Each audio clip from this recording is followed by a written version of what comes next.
Mangroves forest దాటుకొని కొంచెం ముందుకు వచ్చాము. నెక్స్ట్ వ్యూ పాయింట్ వచ్చేసి కేరళ వ్యూ పాయింట్ ఉంటుంది. అంతలోపే వాన స్టార్ట్ అయిపోయిందండి.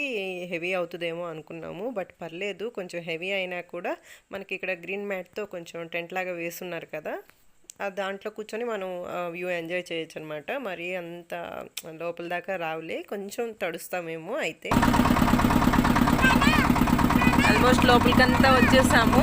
ఇంకా అటువైపు కూడా తీసుకెళ్ళిపోయి అక్కడ కూడా చూపించుకొని తీసుకొస్తారు. ఇటు నుంచి ఇటు మళ్ళీ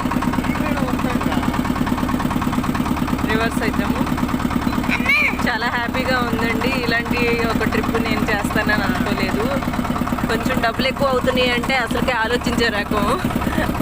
1500 1800 అంటే అసలు నేను ఒప్పుకోను, బట్ మా ఆయన ఒప్పించి తీసుకొచ్చారు.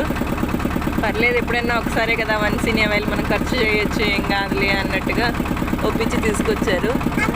బట్ లోపలికి వచ్చాక మాత్రం 1500కి వర్త్ అనమాట. చాలా హ్యాపీ అనిపించింది. అంత బాగా ఉన్నాయి కూడా లోపల వ్యూస్ అన్నీ. చాలా చాలా మనసుకి ఆనందంగా ఉంది ఇవన్నీ చూస్తుంటే. వర్షం కూడా పెరిగిపోయిందండి, బాగా పడుతుంది వర్షం. ఫిషెసా? మా అమ్మాయి ఫిషెస్ ఉదురుతుంది అనమాట, లోపల ఫిషెస్ వెతుకుతుంది.